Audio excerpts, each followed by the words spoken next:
Buenos días. Damos acá comienzo a la parte 2 de la clase de cocos gram positivos. Veremos ahora bacterias del género Streptococcus. Durante esta clase vamos a describir las principales características de las especies de Streptococcus que poseen importancia médica. Vamos a tratar de explicar por qué estas distintas especies causan enfermedad al hombre y vamos a poner toda esta información en un contexto médico para que puedan entender la importancia de estas bacterias para el humano. La familia Streptococcaceae comprende diversos géneros de importancia médica. Sin duda, el género que mayor importancia médica tiene es Streptococcus, que comprende más de 100 especies. Una característica que se ha utilizado en la clínica para poder diferenciar distintos Streptococcus es la capacidad de producir hemólisis cuando se los cultiva en placas de agar sangre. Dentro de las especies que producen lo que denominamos alfa-hemólisis o hemólisis incompleta, se encuentra Streptococcus pneumoniae, que va a ser descrito someramente en la clase de hoy. Vamos a concentrarnos un poco más en Streptococcus piógenes, que es un típico beta-hemolítico. Beta-hemólisis significa hemólisis completa. Hay digestión total de la hemoglobina y entonces lo que se puede ver es un halo claro alrededor de las colonias de Streptococcus. La alfa-hemólisis también se ve un halo, pero este halo es de color verdoso porque hay digestión parcial de la hemoglobina, con lo que quedan pigmentos que le dan este color al halo alrededor de la colonia. Dentro de las especies beta hemolíticas, como les dije, vamos a tomar como paradigma piógenes y también vamos a hablar someramente de Streptococcus agalactiae. Una de las enfermedades producida por un Streptococcus, que es la erisipela, ya era conocida por Hipócrates, que la describió en la antigüedad. Hubo que esperar a la segunda mitad del siglo XIX para que Theodore Billroth por primera vez haga una descripción de estas bacterias que lo observaba al microscopio formando cadenitas, que no era otra cosa que los Streptococcus. Friedrich Felsheim estudió los estreptococos y la erisipela. En 1883 descubrió que uno de estos microorganismos que formaba cadenitas causaba la faringitis, y esto fue Streptococcus pyogenes, posteriormente descrito. La característica común que comparten Streptococcus con Staphylococcus es la morfología esferoidal, pero después ya se diferencian no solo por la agrupación en cadenas, sino también por la prueba de la catalasa, como describimos anteriormente en la primera parte de la clase. Las bacterias del género Streptococcus tienen un tamaño que les permite ser visibles al microscopio óptico, no tienen órganos de locomoción, por lo tanto son inmóviles, carecen de la posibilidad de formar esporas, tienen, al igual que los Streptococcus, una muy gruesa pared bacteriana que está compuesta de peptidoglicano y ácidos teicoicos.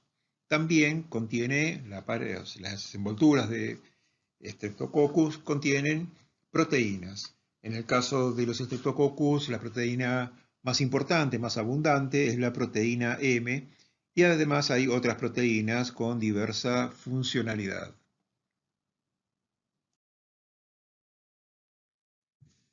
El género Streptococcus, las bacterias de este género están distribuidas mundialmente, es decir, es una bacteria ubicua.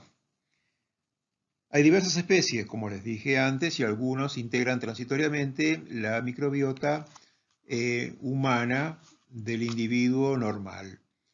Pueden ser encontrados los Streptococcus en la cavidad bucal, en la faringe, en las mucosas nasales, en pliegues cutáneos y en el perineo. Como les describí antes, hay diversas especies que tienen importancia médica y que pueden causar infecciones tanto a individuos hospitalizados como a individuos de la comunidad. Desde el punto de vista del laboratorio, se trata de bacterias exigentes o también, como decimos los microbiólogos, fastidiosas. ¿Esto qué quiere decir? Que para poder ser cultivadas requieren medios de cultivo enriquecidos. Cuando se las cultiva en el medio adecuado, con los nutrientes adecuados, la bacteria crece rápidamente, es decir, de un día para otro puede notarse la aparición de las colonias, que son pequeñas, no son pigmentadas, podría decirse que cuando uno las ve parecen pequeñas gotitas de agua porque son transparentes. Esta bacteria, desde el punto de vista metabólico, tiene un metabolismo anaerobio facultativo, es decir, esta bacteria tanto puede oxidar como fermentar. Algunas especies son microaerofílicas, es decir, utilizan oxígeno, pero bajas concentraciones de oxígeno y un tenor alto de dióxido de carbono. Como ya les dije antes, son catalasa negativos y pueden producir alfa, beta o gamma hemólisis. Gamma hemólisis es no hemólisis. Convencionalmente se dice que las bacterias los Streptococcus que no producen hemólisis son gamma hemolíticos.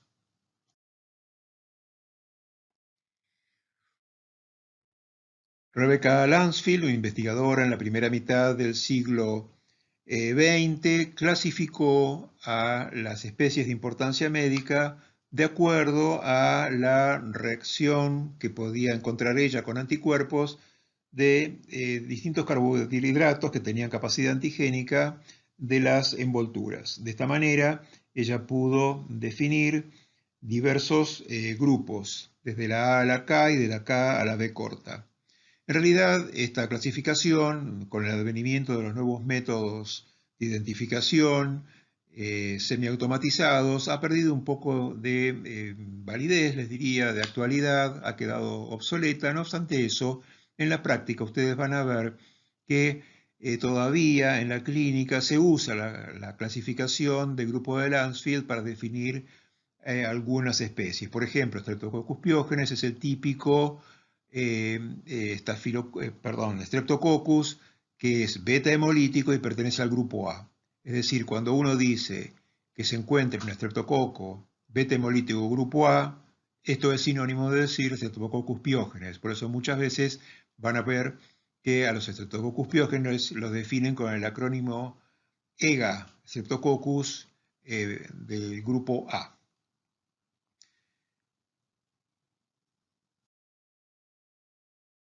Dentro de los Streptococcus que producen beta-hemólisis tenemos entonces las dos especies paradigmáticas. Por un lado tenemos el Streptococcus pyogenes, que es beta-hemolítico, pertenece al grupo A, es una bacteria microaerofílica y que tiene una particularidad que es susceptible a la bacitracina y es una de las formas con la cual se lo puede identificar en cultivo.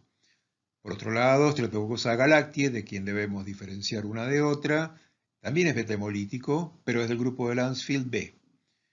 También es microaerofílico y para poder identificarlo se utiliza una prueba que se denomina prueba de Camp, que es una prueba usual de laboratorio. Lo mismo le estoy diciendo ahora que le decía antes, este tipo de pruebas está lentamente cayendo en desuso en virtud del advenimiento de nuevas metodologías semiautomatizadas. Streptococcus pyogenes, de la misma manera que hablábamos hace un rato de Staphylococcus, es un patógeno multifactorial. Posee diversos factores, en principio de aquellos factores celulares que posee la bacteria, digamos que tiene adhesinas, son diversas adhesinas, las más importantes son aquellas que permiten la unión a fibronectina. Para adherirse la bacteria a los epitelios, también tiene adhesinas que se encuentran en los extremos de fimbrias. Esta bacteria posee fimbrias, es decir, estas pequeñas ramificaciones proteicas como pelos que están anclados en la membrana citoplásmica, pero que salen hacia el exterior.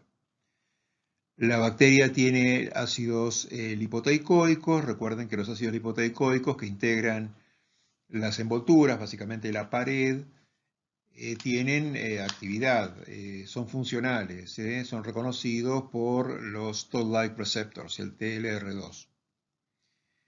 La proteína M, que es la proteína más abundante, es importante porque tiene funcionalidad. Por un lado, provee capacidad antifagocítica.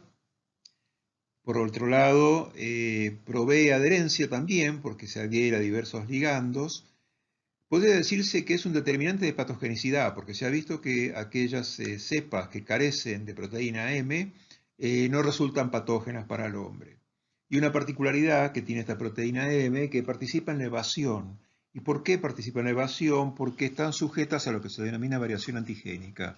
Es decir, debido a reordenamientos que hay en el material genético de la bacteria, la proteína M, cuando comienza la infección, la bacteria puede estar expresando un determinado antígeno y durante el transcurso de la infección, una vez que el sistema inmune ha reconocido esa proteína y se han generado anticuerpos, esta bacteria puede empezar a expresar otro antígeno distinto, con lo cual los anticuerpos que fueron producidos carecen entonces de actividad alguna. Existe una C5A peptidasa que está anclada a la pared y que tiene la función de degradar el componente C5A del complemento, que es un componente quimiotáctico, es decir, puede inhibir la quimiotaxis. Tenemos la proteína simil-M yo les diría que para no ahondar y hacer una descripción, les sugiero que vean de la literatura que se provee conjuntamente con la clase en la página web, que vean mayor detalle sobre estos factores de patogenicidad.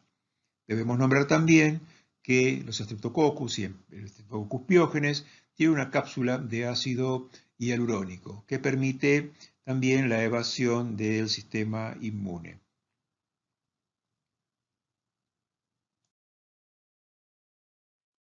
Streptococcus pyogenes también tiene factores de virulencia que son secretados al medio.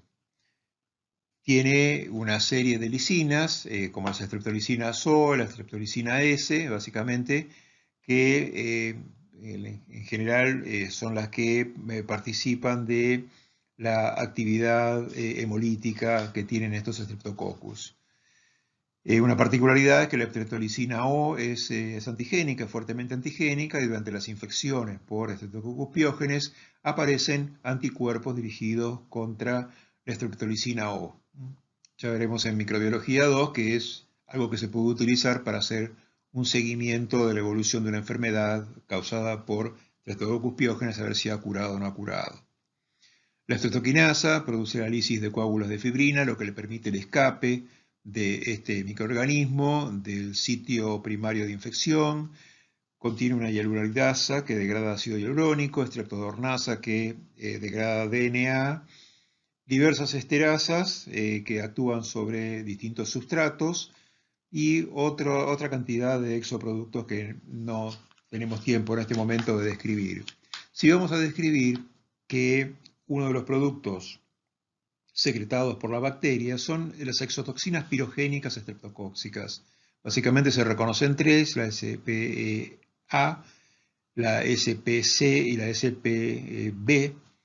Tanto la SPA como la C tienen características superantigénicas, mientras que la SPB es una cisteína proteasa que tiene la capacidad de degradar proteínas del huésped. Y interesantemente, dentro de las proteínas que se degradan son aquellas que tienen actividad dentro del sistema inmune, como citoquinas, IgG, componentes del complemento, por lo que entonces la SPEB actúa como un factor de evasión. Streptococcus pyogenes puede causar enfermedad por tres mecanismos distintos. Una son las infecciones piógenas, y cuando digo piógenas es con formación de pus o secreciones y con acúmulos de leucocitos polimorfonucleares. Estas infecciones piógenas pueden ser tanto superficiales como invasivas. Superficiales, por ejemplo, el impétigo, que no es exactamente igual la presentación clínica del impétigo causado por Staphylococcus aureus, pero bueno, esta es una de las patologías que es muy contagiosa y la bacteria puede diseminarse rápidamente de una zona de tejido a otra contigua, simplemente por tocarse con las manos. Esto con los chicos se ve muy frecuentemente. A medida que la bacteria empieza a interesar regiones más profundas de los epitelios, las enfermedades que va causando Streptococcus pyogenes empiezan a tener mayor gravedad. Así reconocemos la erisipela, que ya toma porciones de la dermis y ya la dermis en contacto con el músculo puede llegar a producir una diseminación hacia el músculo causando la fascitis. Estas fascitis pueden ser graves porque pueden necrotizar el tejido, a punto tal que pueden diseminar a músculo, o sea, de la fascia muscular al músculo y producir las miositis. Estas miositis pueden ser muy graves y hay algunas cepas reconocidas de Streptococcus pyogenes que tienen una capacidad tan importante de degradar tejido que en cuestión de 2 o 3 o 4 días pueden provocar lesiones como las que ustedes pueden observar en esta esta fotografía acá a la izquierda de esta imagen. Una patología piógena frecuente causada por Streptococcus pyogenes son las faringitis. Se trata de una infección piógena superficial en la faringe y que es frecuente en niños y adultos jóvenes en el grupo etario de 5 a 15 años de edad. Debemos dejar en claro que la principal etiología de las faringitis son los virus, es decir, un 75-80% de las faringitis son causadas por virus, el resto por bacterias. Y de las bacterias, la más frecuente es Streptococcus pyogenes. Un segundo mecanismo a través del cual Streptococcus pyogenes puede causar enfermedad es por acción de las exotoxinas pirogénicas que libera, es decir, la SPE. El ejemplo de esta patología es la escarlatina. La escarlatina es una enfermedad que tiene manifestaciones cutáneas, como se ve en estas fotografías, y también en las mucosas. Fíjense en la lengua de este niño. Un tercer tipo de enfermedad producida por Streptococcus pyogenes son las complicaciones denominadas no supurativas que siguen a una infección estreptocóxica. Por eso se denominan complicaciones no supurativas postestreptocóxicas. Las dos que conocemos son la fiebre reumática y la glomerulonefritis aguda. En general, la fiebre reumática ocurre en aquellos niños, adolescentes que han sufrido una faringitis por estreptococcus del grupo A y que no fue suficientemente bien tratada, en donde el antígeno ha permanecido mucho tiempo en los tejidos del individuo. En general, este tipo de patología va a involucrar las articulaciones, pudiendo también alterar el músculo cardíaco y puede también alcanzar piel y cerebro. El mecanismo básicamente por el cual se produce la fiebre reumática es porque existe un mimetismo molecular entre la proteína M y la miosina, por ejemplo, en el caso del músculo cardíaco del huésped. Entonces, durante la infección se están produciendo anticuerpos contra la proteína M que también van a reaccionar con la miosina y provocar entonces una reacción inflamatoria muscular localizada que afecta el órgano cardíaco. La glomerulonefritis aguda también pues una patología que ocurre después de haber sufrido una infección estreptocóxica. No tanto quizás a lo mejor después de sufrir una faringitis, sí puede ser, pero también se da en niños y en adultos después de haber sufrido otro tipo de infección cutánea, no necesariamente una faringitis. Para que esto ocurra, no cualquier cepa de Streptococcus pyogenes puede causar la glomerulonefritis aguda, sino que solamente algunos pocos serotipos de proteína M pueden llegar a causar esta patología. Acá, en este caso, la patogénesis de la glomerulonefritis aguda se da por una reacción de hipersensibilidad del tipo 3, es decir, esto se ocurre cuando se generan anticuerpos contra proteína M y proteína M y estos anticuerpos forman complejos inmunes que se depositan entonces en el riñón. Estos depósitos de inmunocomplejos, por último, también fijan complemento, provocando una inflamación localizada, que es la que afecta a los riñones.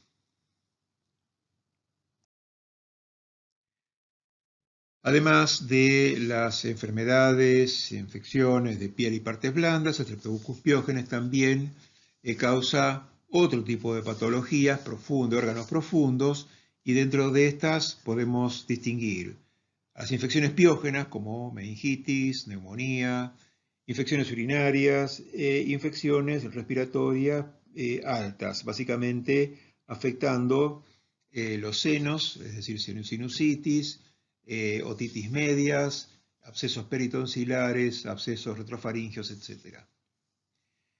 También Streptococcus pyogenes puede causar, a través de la SPEA, que les recuerdo funciona como un superantígeno, puede producir shock tóxico.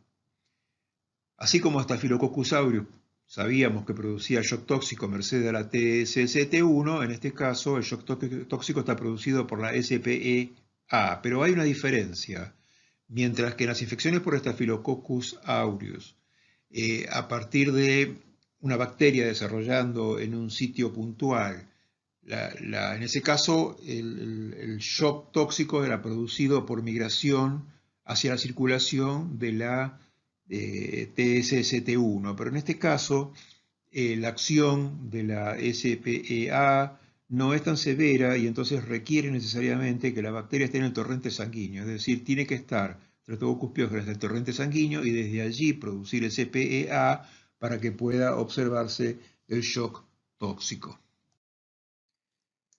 Otro Streptococcus de importancia médica de los beta hemolíticos es Streptococcus agalactiae. Este pertenece al grupo B de Lancefield.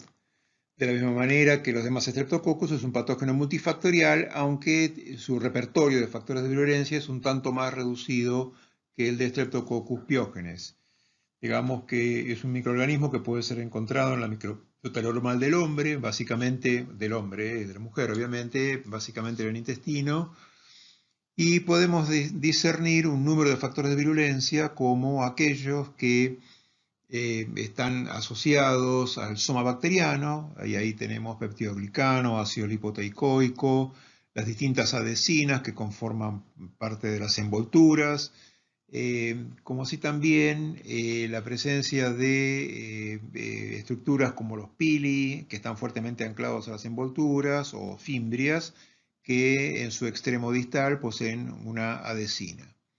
También los Streptococcus agalactiae van a generar una serie de factores de virulencia solubles, que son los que secreta al medio, como las streptolicinas, DNasa, neuraminidasa, una diversidad de enzimas, las proteasas también, y existe una toxina que tiene la capacidad de afectar la permeabilidad vascular y que esta es particularmente importante cuando esta bacteria infecta pulmón porque puede llegar a originar distrés respiratorio. Cabe mencionar que un importante factor de virulencia de esta bacteria es la presencia de una cápsula polisacarídica. Esta cápsula es rica en ácido siálico y se reconocen al menos 10 serotipos. En cuanto a la importancia médica, acabamos de decir que Streptococcus agalactiae puede integrar la microbiota del intestino. Al integrar la microbiota del intestino, también es muy posible la colonización del periné, y en el caso de la mujer embarazada, esta colonización podría también llegar a llevar a una colonización vaginal. El problema se produce cuando se produce una ruptura prematura de bolsa y la bacteria accede al líquido amniótico. En este caso, puede infectarse al feto. También el problema es para la madre, porque estas infecciones maternas incluyen lo que acabamos de describir, que es la corioamnionitis, con la posibilidad de que se llegue hasta un aborto séptico o inclusive más grave aún, poner en riesgo la vida de la madre a través de una sepsis puerperal.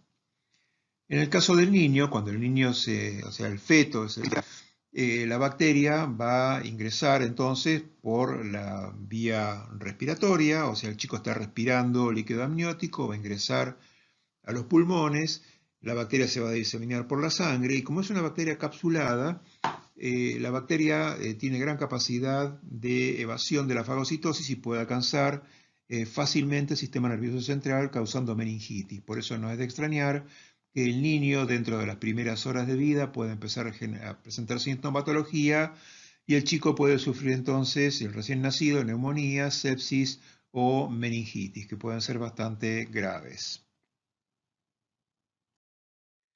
También Streptococcus agalactiae causa enfermedad al adulto. En los adultos puede observarse cuando hay éstasis urinario, en los adultos, por ejemplo, prostáticos, pueden verse infecciones urinarias. En los individuos que como enfermedad de base tienen diabetes, pueden verse las lesiones gangrenosas supuradas, es decir, por infección piógena, por Streptococcus agalactiae. Se ha visto también que esta bacteria causa artritis, endocarditis, meningitis en el adulto, neumonía, empiema, y también puede llegar a invadir a partir de un foco primario la circulación sanguínea en pacientes que tienen enfermedades de base graves, ¿no? Estamos hablando de cirrosis, diabetes, neoplasias o infección por el virus de la inmunodeficiencia humana. Streptococcus pneumoniae es otro Streptococcus que tiene bastante importancia médica. Es una bacteria que también puede ser encontrada literalmente en todos los continentes, tiene distribución mundial. Y acá lo interesante que el reservorio, así como con todos los demás cocos gram positivos que estamos describiendo, el reservorio son mamíferos y humanos, acá esta bacteria es exclusiva del humano, es decir, el reservorio único es el humano. Uno puede llegar a encontrar este microorganismo formando parte de la microbiota comensal nasofaringea, generalmente esto ocurre en forma transitoria. Y lo que uno ve que la mayor importancia médica de este microorganismo se resume en las infecciones que sufren los individuos de la comunidad. Cuando uno los observa al microscopio van a ver que la forma no es perfectamente de coco, sino que tienen forma lanceolada, es decir, como estirada. Ustedes lo pueden ver aquí en estas fotomicrografías. Y en cuanto a las características del cultivo, es una bacteria también exigente o fastidiosa, requiere medios de cultivo enriquecidos para poder desarrollar. Si la bacteria es colocada en el medio de cultivo adecuado, va a crecer rápido formando colonias pequeñas que también carecen de pigmento, tienen una forma característica para el ojo experimentado y van a formar un halo de hemólisis alrededor, que es, como les dije, hemólisis incompleta o alfa-hemólisis. Desde el punto de vista metabólico, es una bacteria que puede tanto fermentar como oxidar y por eso se denomina anaerobio facultativo.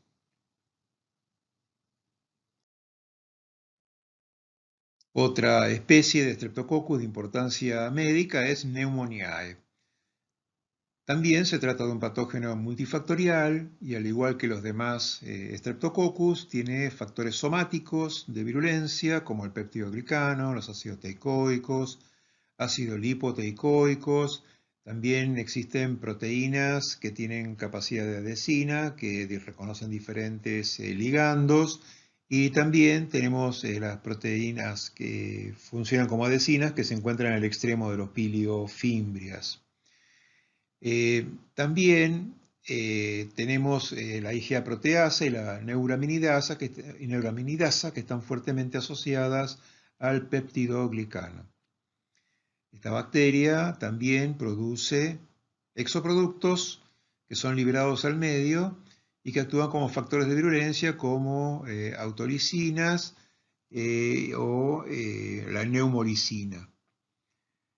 Interesantemente, esta bacteria también posee una cápsula y que en algunos casos puede llegar a actuar como un verdadero determinante de patogenicidad. Por eso se los coloco acá subrayados, porque tanto la Streptococcus pneumoniae que carecen de cápsula o de neumolicina no pierden casi prácticamente toda su virulencia, pierden su patogenicidad. ¿Por qué es importante este Streptococcus pneumoniae? Porque Es una importante causa de muerte en los países centrales. Está dentro de las 10 causas de muerte más importantes en los países centrales. Es la que causa mayor cantidad de muertes infantiles que cualquier otro patógeno bacteriano. En nuestra comunidad es muy importante porque causa neumonía agudas, tanto en individuos de la comunidad, niños como en ancianos. Es la segunda causa de meningitis en niños de menos de un año de vida, causa con frecuencia otitis y sinusitis en niños y también es una causa frecuente de peritonitis primaria. Las infecciones graves producidas por Streptococcus pneumoniae, como las infecciones respiratorias, tanto en niños como en adultos, como las meningitis, pueden ser prevenidas por efecto de una vacuna. Existen dos vacunas, una que es la vacuna polisacarídica, que contiene 23 serotipos. Digamos que el Streptococcus pneumoniae tiene un elevado número de serotipos capsulares y entonces cuando se prepara una vacuna generalmente se prepara con los serotipos que son frecuentes, de frecuente circulación en la región donde va a ser administrada la vacuna. Decía entonces que tenemos una vacuna polisacarídica que es la PPV23 que tiene 23 serotipos y otra que es la vacuna conjugada que básicamente en este caso el polisacárido capsular está conjugado con una proteína que actúa como transporte y que es fuertemente inmunogénica. En este caso acá, la vacuna que se está utilizando en nuestro país contiene 13 serotipos capsulares y que son los que representan la mayoría de los serotipos que están circulando en la región.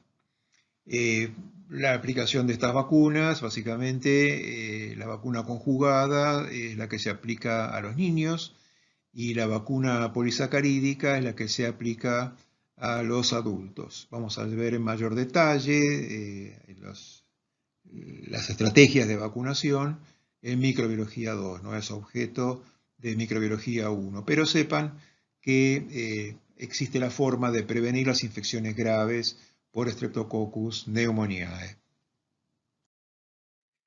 Existen otras especies de Streptococcus y lo que va variando en estos distintos Streptococcus son todos muy parecidos entre sí y tienen mucha similitud clínica. Lo que varía entre sí es el contenido de factores de virulencia. Todos estos en general tienen un repertorio más reducido de factores de virulencia y en general causan infecciones de tipo oportunista. La mayoría de estos otros Streptococcus y también los Enterococcus básicamente son agentes causales de infecciones intrahospitalarias. Entonces ahí encontramos infecciones del tracto respiratorio superior, generalmente asociadas a la presencia de aparato de asistencia respiratoria mecánica, la presencia de sondas urinarias, etc. Habiendo comprendido por qué Streptococcus piógenes es capaz de causar enfermedad piógena, uno básicamente puede entender muy fácilmente por qué estos otros Streptococcus también causan enfermedad al hombre. Aquí terminamos la clase de cocos gram positivos. Agradezco su atención.